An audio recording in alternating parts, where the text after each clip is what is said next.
Assalamualaikum warahmatullahi wabarakatuh, sahabat Abbas Safwan dimanapun berada. Salam petir, jeder, jeder, jeder. Baik teman sahabat Abbas Safwan ya, saya terus menggali informasi, mencari berbagai macam informasi yang dapat bermanfaat bagi teman-teman pioner. Jadi hari ini Abbas Safwan berdiskusi dengan salah seorang teman bernama Fahri. Beliau adalah mantan dari orang Telkom ya, pimpinan di Telkom. Kemudian diskusi ini mungkin bermanfaat untuk teman-teman sekalian, Pi Network dimanapun berada. Untuk lebih jelasnya, mari teman-teman, sahabat Abbas Safwan, kita ikuti diskusi Abbas Safwan dengan Bung Fahri. Dengarkan dan simak baik-baik, semoga ini bermanfaat. Kan mereka ini dalam kondisi kegalauan. Iya. Ya, kegalauan artinya apa benar ini, kapan ini segala macam. Nah, pemahaman ini yang harusnya sampai ke teman-teman gitu. Jadi teman-teman yang sudah selama ini menambang, jangan sampai dia keluar lupa segala macam, nggak bisa masuk lagi padahal koinnya sudah banyak. Nah, itu yang kasihan. Itulah salah satu mungkin alternatif yang bisa kita jelaskan.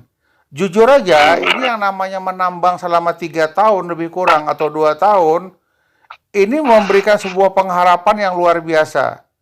Dan bahkan ada orang yang dengar kabar tanggal 25 Desember open mainnet, ditetapkan harga konsensus.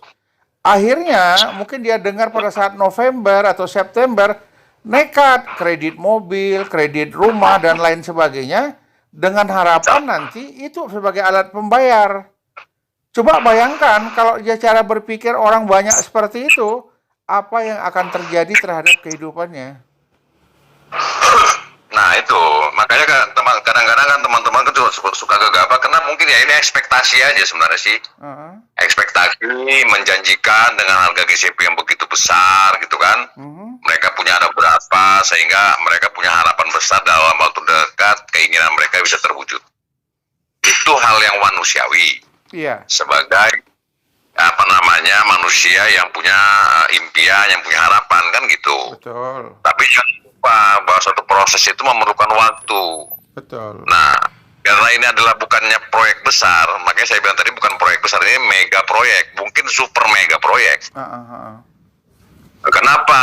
Karena yang mau dipengaruhi akan dibangun komunitasnya itu kan untuk seluruh dunia, bukan regionalisasi, bukan hanya bicara benua, bukan hanya bicara provinsi gitu kan. Betul. Ini, nah, apakah itu satu yang kelihatannya yang terekspor ini kan di kalau negara maju seperti Cina, terus negara berkembang itu kebanyakan kan seperti Afrika, Asia gitu kan. Betul. Nah, bagaimana dengan negara-negara maju, negara sudah modern mungkin di Amerika, terus kemudian negara berkembang di Amerika Selatan, Amerika Latin, apakah sudah berkembang? Karena kita belum lihat namanya video yang muncul dari mereka ini kan, walaupun di dalam Discord maupun di dalam Twitter ada juga orang-orang dari luar sana gitu kan, tapi kita nggak tahu di negara bagian mana gitu. Kalau yang saya lihat ini pergerakan di masing-masing negara cara pandangnya berbeda. Kalau macam Cina ya, mereka ekosistemnya sudah terbangun ya.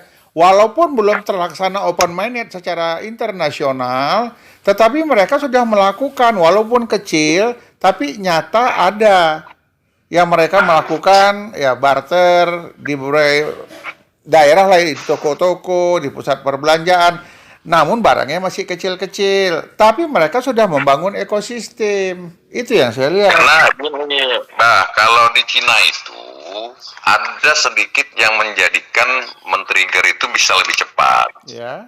Karena pada umumnya teknologi barat di Cina itu kan banyak diblokir. Contoh seperti Amazon, Google segala macam itu kan diblokir, WhatsApp, IG nggak masuk di sana. Alibaba yang menonjol. Nah, aplikasi apapun nggak bisa masuk di situ. Hanya yang produknya Cina lah yang bisa berkembang seperti QQ, kemudian WeChat, kemudian apalagi itu Baidu gitu. Betul. Kan. Itu kan semua aplikasi yang dibangun oleh Cina untuk masyarakatnya dia. Iya. Nah, begitu mainnet ini dengan aplikasinya yang bisa diunduh di Play Store gitu ya, dan kemudian itu diketahui oleh pemerintah juga tidak memberikan satu keputusan dilarang atau tidak dilarang, bahkan mungkin juga disupport, itu menjadi satu filter. Akibatnya mereka bisa berkembang di situ. Ada support, karena menganggap bahwa dukungan. ini dianggap bahwa ini punya peluang bagus, kan gitu. Iya.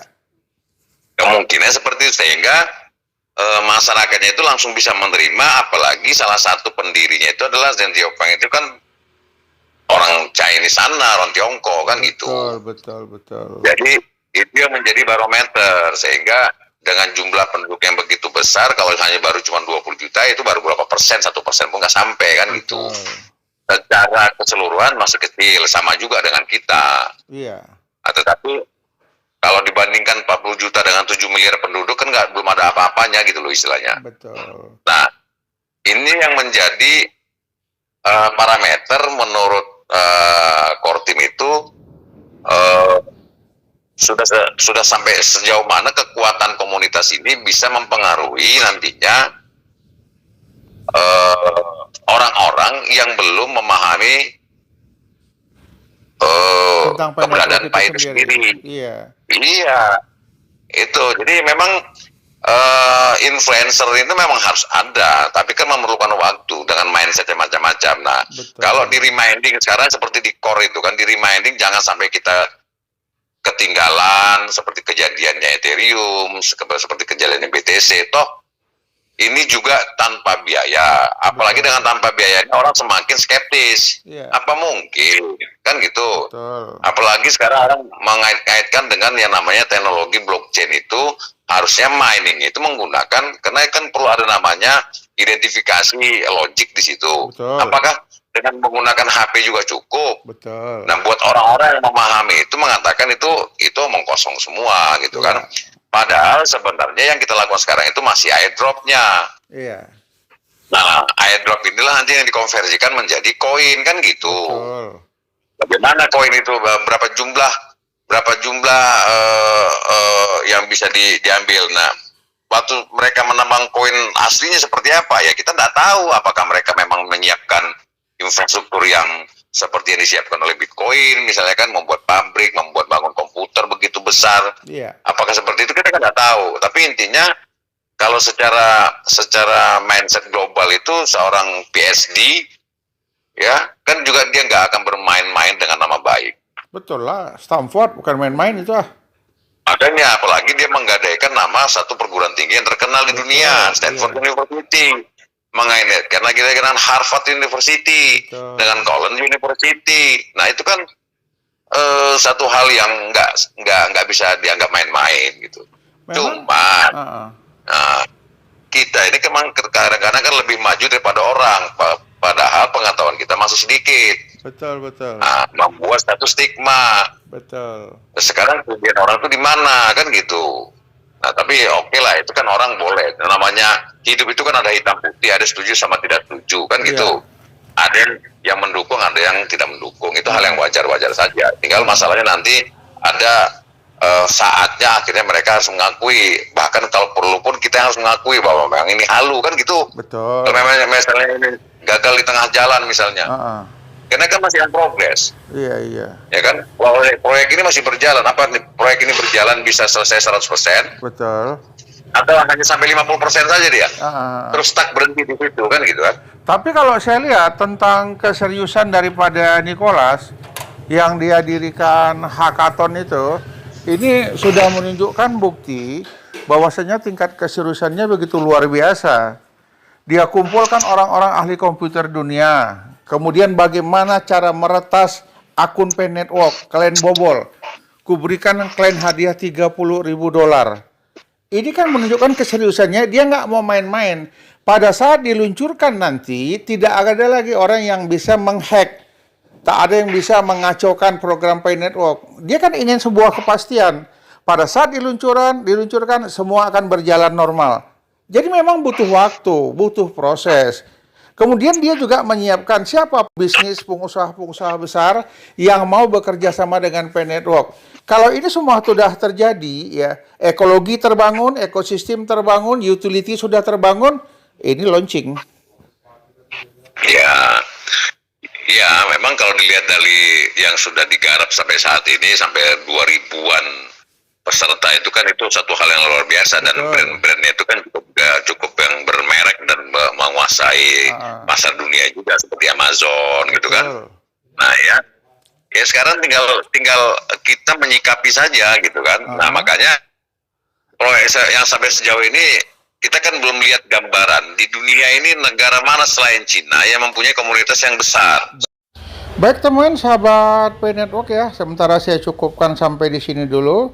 Nanti kita sambung lagi dalam part 2. Ikutin terus video Abah Safwan.